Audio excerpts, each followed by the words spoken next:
कभी आपने अपने दिल में ये सवाल महसूस किया है, पैसा क्यों हमेशा कुछ लोगों के पास ही ठहर जाता है और क्यों कुछ लोग चाहे कितनी भी मेहनत करें हमेशा खाली जेब ही रहते हैं। जरा सोचिए, एक ऐसी गलियों में चलते हुए जहां सुनहरी रेत, ऊंटों के कारवां और बाजारों की महक हो, आपकी नजर एक बूढ़े शांत चेहरे पर ठहरती है।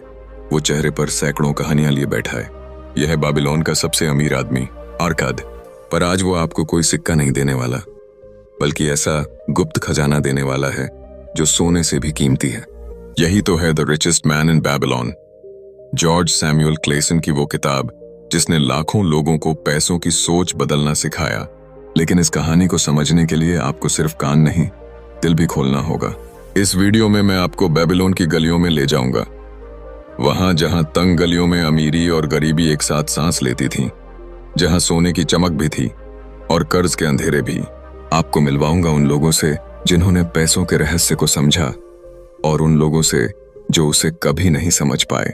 ये कोई ड्राई फाइनेंस लेक्चर नहीं है, ये एक यात्रा है, एक इमोशनल जर्नी, जहां हर मोड़ पर आपको लगेगा, अरे ये तो मेरी कहानी है। आप महसूस करेंगे कि पैसे के नियम किसी देश, धर्म या समय के नहीं होते, वो टाइमलेस होते हैं। जैसे ग्रेविटी हर जगह काम करती है, वैसे ही वेल्थ के प्रिंसिपल्स हर इंसान पर लागू होते हैं। आर्कद कहता है, start thy purse to fattening, यानी अपनी जेब को मोटा करना शुरू करो। लेकिन बात सिर्फ पैसा कमाने की नहीं है, उसे सही जगह लगाने और बढ़ाने की है। इस सफर में आपको ये भी समझ आएगा कि क्यों सेविंग और इन्वेस्टिंग दो अलग बातें हैं और क्यों बहुत लोग इन्हें गड़बड़ कर देते हैं। मैं आपको दिखाऊंगा कि कैसे एक साधारण आदमी जो कभी कर्ज में डूबा था, डिसिप्लिन, पेशेंस और सही सलाह से दुनिया का सबसे अमीर इंसान बन गया।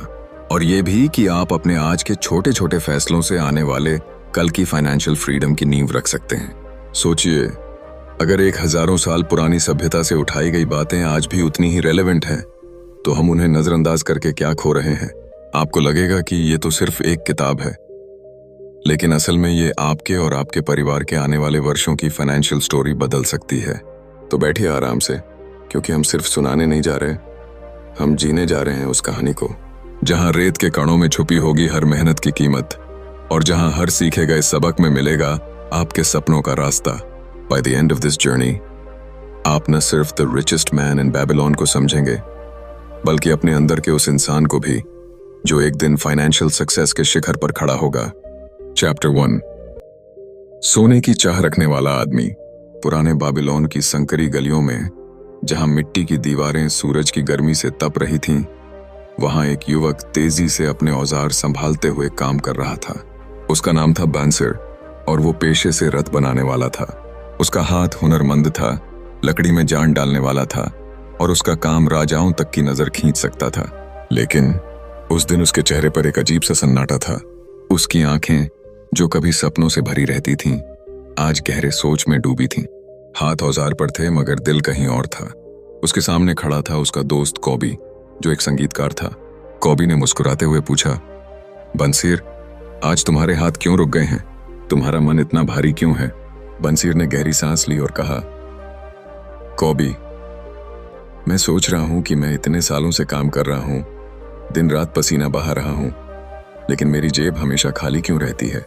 मेरे पास एक अच्छा घर नहीं, अच्छे कपड़े नहीं और न ही वो सोना जिसे मैं अपने बच्चों के लिए छोड़ सकूं। हम मेहनत करते हैं, लेकिन लगता है जैसे सोना सिर्फ दूसरों के पास ठहरता है, हमारे पास नहीं। ये बातें कॉबी के दिल को भी छू गईं, क्योंकि वो भी उसी दर्द से गुजर रहा था। उसकी बांसुरी के सुर बाजार में गूंजते थे, लोग ताली भी बजाते थे, मगर शाम होते होते उसकी जेब में मुश्किल से कुछ सिक्के बचते थे।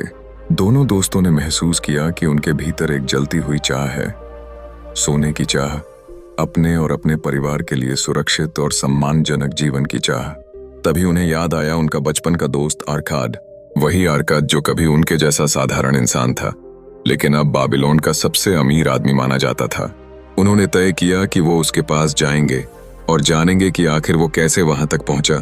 सूरज ढलने से पहले दोनों आर्काद के भव्य घर पहुंचे। वहां के नजारे ही अलग थे। महंगे कपड़े पहने नौकर, सुंदर बाग बगीचे और दरवाजे पर पहरा देते सैनिक। आर्काद ने उन्हें बड़े स्नेह से बैठाया और जब उन्होंने अपने दिल की बात कही तो आर्काद ने मुस्कुराते हुए कहा, मेरे दोस्तों, मैं भी कभी तुम्हारी ही तरह खाली जेब वाला आदमी था। फर्क सिर्फ इतना था कि मैंने सोने के नियम सीख लिए। सोना उन लोगों के पास आता है जो उसकी कद्र करना जानते हैं, और उससे भागता है जो उसे संभालना नहीं जानते।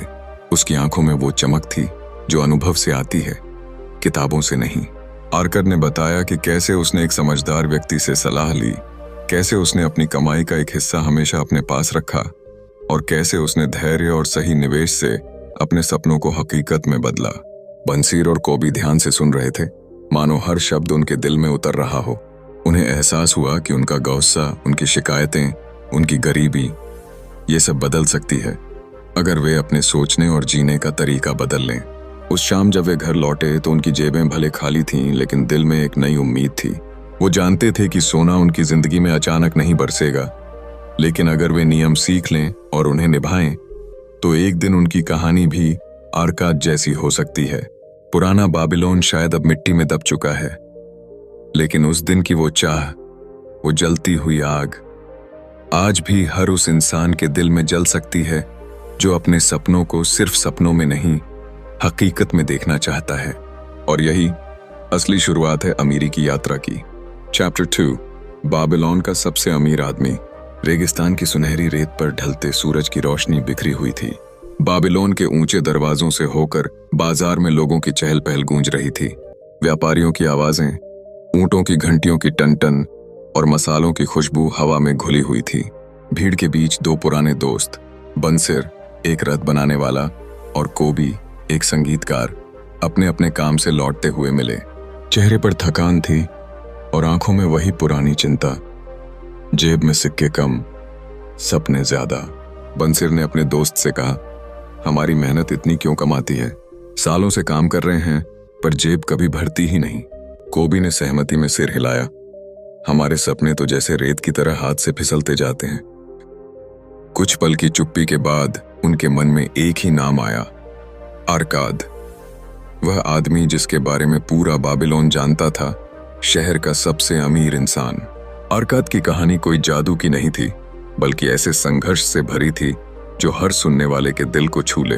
वह भी कभी एक साधारण लेखक था, मिट्टी के तख्तों पर उधार के हिसाब लिखने वाला।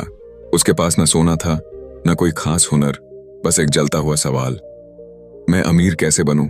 एक दिन उसकी किस्मत ने उसे एक अनोखे मोड़ पर पहुंचा दिया, जब उसके पास एक अमीर व्यापारी ने अपने काम में मदद के लिए बुलाया। आर्काद ने सोचा यह मौका है सीखने का, लेकिन उसने साफ कहा, मैं आपकी मदद करूंगा अगर आप मुझे अमीर बनने का राज बताएं। व्यापारी ने मुस्कुराकर सहमति दी और यहीं से आर्काद की जिंदगी बदलने लगी। उसने सीखा कि पैसा कमाना सिर्फ मेहनत का खेल नहीं, बल्कि सही सोच और सही आदतों का नतीजा है। उसने समझा कि जितना भी कमाओ, उसका एक हिस्सा सबसे पहले खुद के लिए बचाना चाहिए। उसने यह भी सीखा कि बचाया हुआ पैसा अगर सही जगह लगाया जाए तो वो खुद कमाने लगता है, जैसे एक पेड़ से गिरा बीज जो फिर से पेड़ बनकर फल देता है। साल बीतते गए और आर्काद ने वही नियम अपने जीवन में उतार दिए।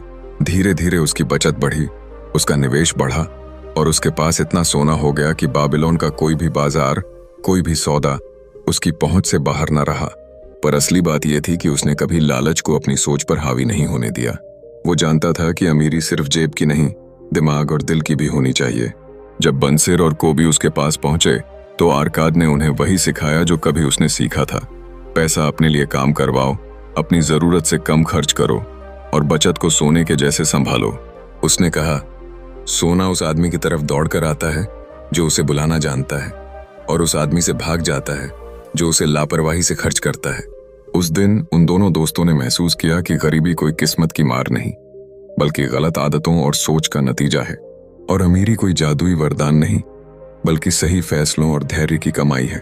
बाबिलोन की भीड़ में उस शाम दो और लोग अपने दिल में अमीरी का सपना लेकर निकले, लेकिन इस बार वो सपना सिर्फ ख्वाब नहीं, बल्कि एक तय किया हुआ रास्ता था।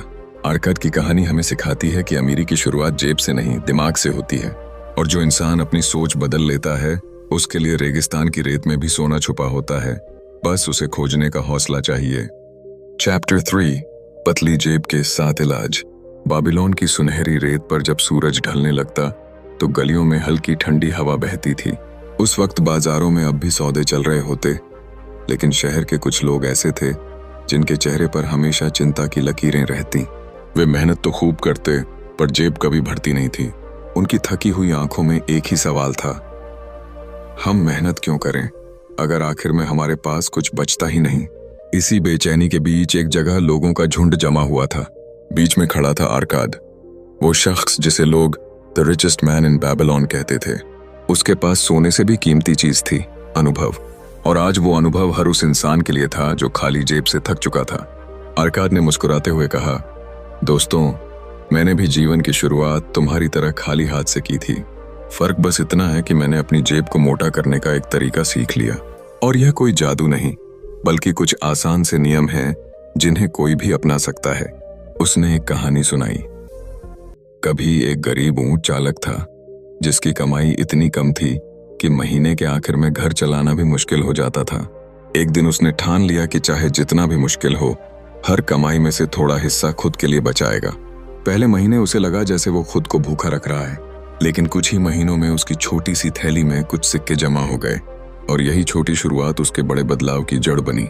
आर्काद ने लोगों को समझाया कि कमाई का पहला हिस्सा हमेशा अपने पास रखो, चाहे वो 10% हो या थोड़ा ज्यादा, पर उसे खर्च मत करो। शुरुआत में ये मुश्किल लगता है क्योंकि हमारी आदत होती है जितना कमाते हैं सब खर्च करने की, लेकिन यही तो पहला इलाज है पतली जेब का।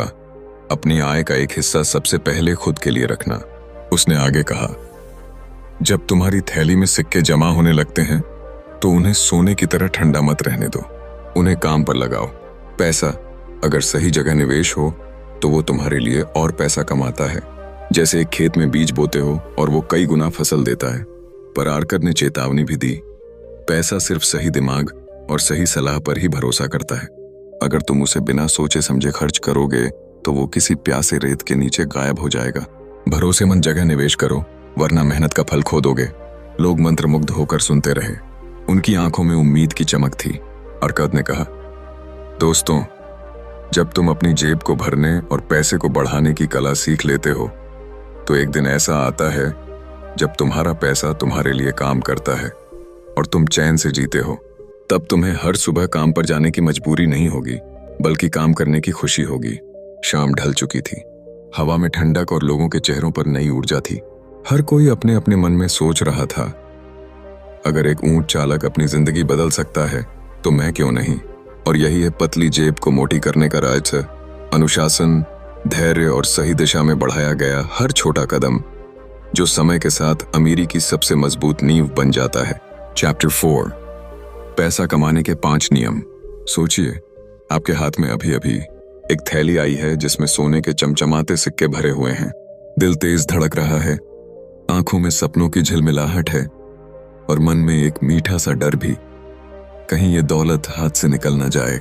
बाबिलोन की पुरानी गलियों में ऐसी ही थैली एक नौजवान के हाथ में थी। उसने उसे ऐसे पकड़ा जैसे कोई प्यासी जमीन पहली बारिश की बूंदों को पकड़ ले। लेकिन सवाल था, क्या सिर्फ थैली पकड़ लेने से अमीरी कायम रहती है? एक बूढ़ा और समझदार व्यापारी ने उस नौजवान को अपने पास बुलाया। उसकी आंखों में वो गहराई थी जो सिर्फ वक्त और अनुभव से आती है। उसने कहा, बेटे, सोना एक चंचल दोस्त है। अगर तुमने उसे ठीक से नहीं समझा तो वो किसी और के पास चला जाएगा, लेकिन अगर तुमने उसके नियम जान लिए तो वो तुम्हारा सदा के लिए हो जाएगा। और फिर उसने सुनाए वो 5 नियम जो सोने को तुम्हारा वफादार साथी बना सकते हैं। उसने पहली बात में एक कहानी सुनाई। एक किसान जो हर फसल का एक हिस्सा अपने पास रखता था, चाहे मौसम कैसा भी हो। उसकी ये आदत उसे धीरे धीरे इतना अनाज दे गई कि वो कभी भूखा नहीं रहा। उसने समझाया कि पैसा भी ऐसा ही है, अगर हर कमाई का थोड़ा सा हिस्सा बचा कर रखो तो धीरे धीरे तुम्हारे पास एक ऐसी नींव तैयार हो जाती है जिस पर सपनों का महल बन सकता है। दूसरी बात में उसने बताया कि पैसा वहीं जाता है जहां उसे और बढ़ने का मौका मिले। जैसे नदी का पानी बहकर समुद्र तक जाता है, वैसे ही तुम्हारा पैसा भी ऐसे कामों में लगना चाहिए जो उसे और पैसा बनाने का मौका दें। लेकिन सावधान रहना, क्योंकि हर चमकती चीज सोना नहीं होती। फिर उसने कहा कि जो लोग बिना सोचे समझे, बिना जानकारों से सलाह लिए पैसा लगाते हैं, वो अक्सर अपने हाथ से उसे खो बैठते हैं।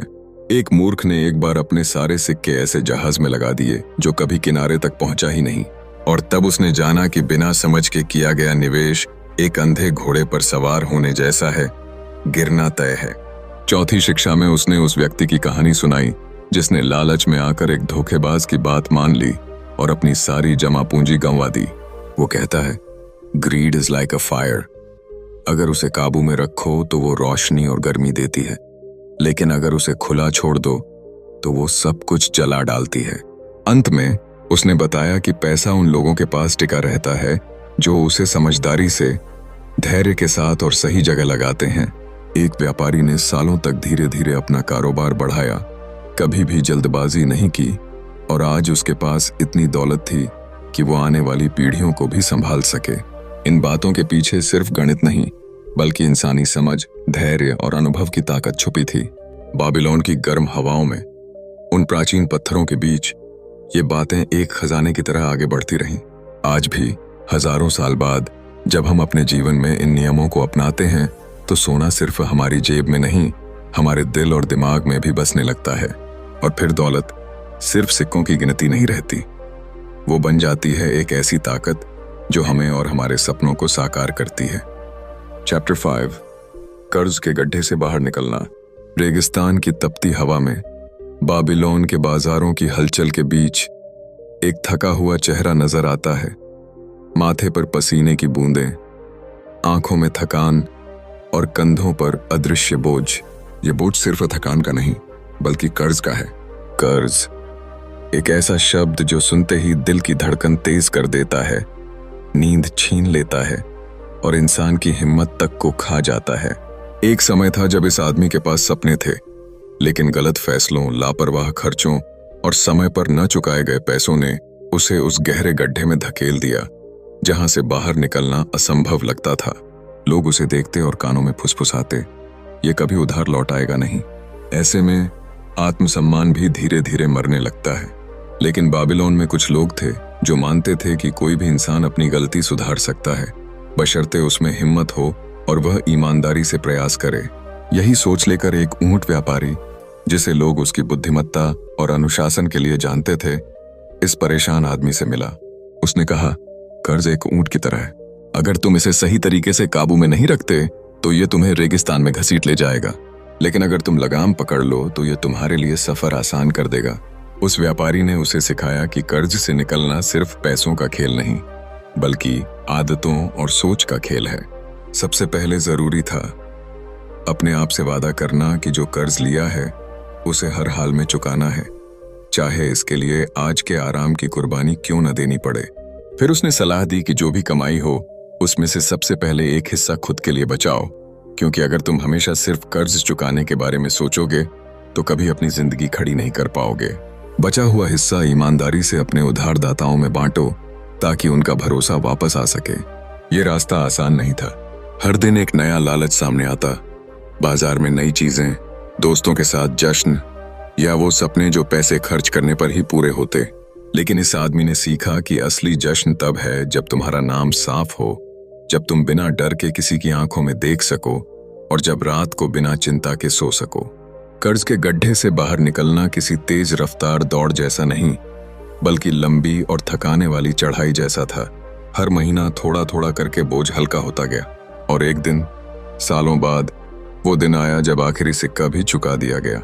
उस पल का सुख जैसे रेगिस्तान में अचानक कोई मीठा पानी का सोता फूट पड़ा हो। अब ये आदमी वही नहीं था जो कभी लापरवाह और बोझिल था। वह समझ चुका था कि फाइनेंशियल फ्रीडम सिर्फ पैसों से नहीं, बल्कि अनुशासन, ईमानदारी और धैर्य से मिलती है। उसने महसूस किया कि कर्ज चुकाना सिर्फ अपनी जेब हल्की करना नहीं, बल्कि अपनी आत्मा को आजाद करना है। और जब आत्मा आजाद हो जाती है तो इंसान के सपनों को उड़ने से कोई नहीं रोक सकता। चैप्टर 6, भाग्य की देवी से मुलाकात। रेगिस्तान की गर्म हवा बाबिलोन की गलियों से होकर गुजर रही थी। बाजार में सोने चांदी की खनक थी, मगर भीड़ के बीच एक नौजवान बेचैन था। उसकी आंखों में एक ही सवाल था, क्यों कुछ लोगों के पास हमेशा धन बरसता है और कुछ लोग चाहे जितनी कोशिश करें खाली हाथ रह जाते हैं। वो नौजवान उस बुद्धिमान व्यापारी के पास पहुंचा जिसकी बातें पूरे बाबिलोन में मशहूर थीं। उस व्यापारी के चेहरे पर एक गहरी मुस्कान थी, मानो उसने समय के साथ भाग्य का असली राजा देख लिया हो। नौजवान ने झिझकते हुए पूछा, क्या भाग्य बस किसी की किस्मत में लिखा होता है? क्या मैं हमेशा यूं ही इंतजार करता रहूंगा कि एक दिन लक मेरे दरवाजे पर दस्तक देगी? व्यापारी ने धीरे से कहा, भाग्य की देवी, जिसे लोग गॉडेस ऑफ गुड लक कहते हैं, कभी उन लोगों के पास ज्यादा देर नहीं ठहरती जो केवल इंतजार करते हैं। वो सिर्फ उनके साथ चलती है जो मौके को पहचानते हैं और तुरंत उस पर काम करते हैं। उसने एक कहानी सुनाई। एक किसान को अपने खेत में सोने का सिक्का मिला। उसने उसे रखते रखते सोच लिया कि कल जाकर इससे कुछ बीज खरीद लूंगा, लेकिन कल तक इंतजार करते करते उसका मन बदल गया और उसने सिक्के को उधार दे दिया। उधार लेने वाला कभी लौट कर नहीं आया। व्यापारी ने आंखों में गहराई से देखते हुए कहा, देखा, मौके ने दरवाजा खटखटाया था, पर उसने दरवाजा खोलने में देर कर दी। वो समझाने लगा कि भाग्य कोई जादू नहीं, बल्कि एक अपॉर्चुनिटी है जो क्षण भर के लिए सामने आती है। जो लोग तेजी से सोचते और तुरंत निर्णय लेते हैं, वही उस देवी को अपने साथ रोक पाते हैं। बाकी लोग सोचते सोचते उस मौके को खो देते हैं और फिर उसे किस्मत का खेल कहकर भूल जाते हैं। उसने एक और मिसाल दी। बाबिलोन के एक सैनिक को एक दूर के शहर में जमीन खरीदने का मौका मिला। दाम बहुत कम थे, लेकिन उसने सोचा कि पहले दोस्तों से राय ले लूं। राय मिलने में हफ्ते लग गए और जब तक वो वापस पहुंचा, जमीन बिक चुकी थी और उसकी कीमत कई गुना बढ़ गई थी। ये है भाग्य की देवी का स्वभाव, व्यापारी ने कहा। वो उनके पास ठहरती है जो तुरंत कदम उठाते हैं, जो सही मौके पर रिस्क लेने से नहीं डरते। नौजवान धीरे धीरे समझने लगा कि लक असल में तैयारी और हिम्मत का मेल है। जिनकी नजर खुली रहती है, जिनके हाथ तुरंत बढ़ते हैं, वही असली विजेता बनते हैं। व्यापारी ने अंतिम बार मुस्कुराते हुए कहा, अगर तुम चाहते हो कि भाग्य की देवी तुम्हारे साथ रहे तो इंतजार मत करो। जब भी कोई अवसर आए उसे पकड़ लो। जैसे प्यासा यात्री रेगिस्तान में पानी देखकर तुरंत झुक जाता है। उस दिन नौजवान बाबिलोन की भीड़ में लौटते हुए पहले जैसा नहीं था। अब वह सिर्फ सपने देखने वाला नहीं रहा, बल्कि मौका आने पर दौड़ पड़ने वाला इंसान बन चुका था। और शायद दूर कहीं अदृश्य मुस्कान के साथ भाग्य की देवी भी उसके साथ चलने लगी थी। चैप्टर 7, बाबिलोन का दीवार निर्माता। रेगिस्तान के उस पुराने शहर बाबिलोन में जब सूरज की किरणें सुनहरी दीवारों पर पड़ती तो लगता था मानो पूरा शहर सोने में लिपटा हो। दूर से देखने वाले सोचते, यह शहर कभी हार नहीं सकता, कभी झुक नहीं सकता। लेकिन असली ताकत इन दीवारों की ऊंचाई या उनकी मोटाई में नहीं थी। असली ताकत उस सोच में थी जिसने इन्हें खड़ा किया। एक समय की बात है जब चारों ओर से खतरे बढ़ने लगे थे। पड़ोसी राज्य ईर्ष्या से भरे हुए थे। लुटेरों के झुंड रात के अंधेरे में हमला करने को तैयार रहते थे। बाबिलोन के लोगों ने महसूस किया कि सिर्फ दौलत कमाना काफी नहीं, उसे बचाना भी जरूरी है। पैसा, फसल, परिवार, खुशियां सब तब तक सुरक्षित हैं जब तक उन्हें बचाने की तैयारी हो। इसी सोच से खड़ी हुई वो विशाल दीवारें जिन्होंने सदियों तक इस शहर को सुरक्षित रखा। दीवारों के निर्माता एक साधारण से इंसान थे, लेकिन उनके सपने असाधारण। वो जानते थे कि खतरा आने से पहले ही उसका सामना करने की तैयारी करनी पड़ती है। उन्होंने राजाओं, व्यापारियों और आम लोगों को समझाया कि रक्षा सिर्फ सैनिकों का काम नहीं, बल्कि हर नागरिक की जिम्मेदारी है। अगर शहर सुरक्षित है तो हर घर सुरक्षित है, और अगर शहर असुरक्षित है तो सबसे अमीर भी गरीब जैसा ही है। रात में जब शहर सोता था, दीवारों पर पहरेदार चलते रहते। उनकी मशालों की रोशनी दूर से तारे जैसी चमकती। बच्चे अपने घरों में चैन से सोते क्योंकि उन्हें मालूम था कि कोई बाहर खड़ा है जो उनके सपनों की हिफाजत कर रहा है। और यही दीवारें, यही पहरे बाबिलोन की अमीरी के सच्चे रखवाले बने। ये कहानी हमें सिखाती है कि जिंदगी में सिर्फ कमाई बढ़ाना ही सब कुछ नहीं होता। अगर हम अपने पैसे, अपने परिवार और अपने भविष्य की सुरक्षा नहीं करते तो मेहनत से कमाया सब कुछ एक पल में खो सकता है। आज के दौर में ये दीवारें हमारे लिए फाइनेंशियल सिक्योरिटी का रूप लेती हैं। इंश्योरेंस, सेविंग्स, इमरजेंसी फंड्स, ये सब हमारी जिंदगी की दीवारें हैं जो मुसीबत आने पर हमें टूटने से बचाती हैं। बाबिलोन की वो सुनहरी शाम जब सूरज डूबते डूबते दीवारों पर लालिमा बिखेरता, लोगों को एक बात याद दिलाती, असली अमीरी सिर्फ तिजोरी में नहीं, बल्कि इस भरोसे में है कि कोई भी तूफान आए, हम तैयार हैं। और शायद यही वजह है कि बाबिलोन अपने समय में न सिर्फ सबसे अमीर बल्कि सबसे सुरक्षित शहर भी था। चैप्टर 8, बाबिलोन का ऊंट व्यापारी। बाबिलोन की तपती हुई धूप, रेत के समंदर में फैली अनंत लहरें और दूर से आती ऊंटों की घंटियों की धीमी धीमी आवाज। बाजार की चहल पहल से दूर एक आदमी अपनी किस्मत के टूटे टुकड़ों को जोड़ने की कोशिश कर रहा था। उसका नाम था तारकाड, एक ऐसा युवक जो कभी बड़े सपने लेकर बाबिलोन आया था, लेकिन आज हालात ने उसकी जेब खाली और दिल भारी कर दिया था। कर्ज का बोझ उसके कंधों पर था और उम्मीद की लौ जैसे बुझने को थी। उस दिन तारकाट की मुलाकात हुई एक ऊंट व्यापारी दबासिर से। दबासिर का चेहरा झुलसा हुआ था, आंखों में अनुभव की गहराई थी, लेकिन उनकी मुस्कान में एक अजीब आत्मविश्वास था, जैसे उन्होंने जिंदगी को हर मोड़ पर देखा और परखा हो। तारकाट को लगा शायद यह आदमी उसकी परेशानी समझ सकता है। दबासिर ने उसकी आंखों में झांक कर कहा, तुम्हारी हालत देखकर मुझे अपनी पुरानी कहानी याद आ गई। और फिर उन्होंने बोलना शुरू किया, वो कहानी जो सिर्फ सुनने के लिए नहीं थी बल्कि जिंदगी का आईना थी। दबासिर कभी बाबिलोन का एक साधारण आदमी था, लेकिन बुरी आदतों और गलत फैसलों ने उसकी जेब खाली कर दी। कर्ज बढ़ता गया और एक दिन उसने सोचा कि इस बोझ से भागना ही आसान है। वह अपनी पत्नी को छोड़कर दूर के देशों में चला गया। उम्मीद थी कि वहां नई शुरुआत करेगा, लेकिन किस्मत ने वहां भी उसकी परीक्षा ली।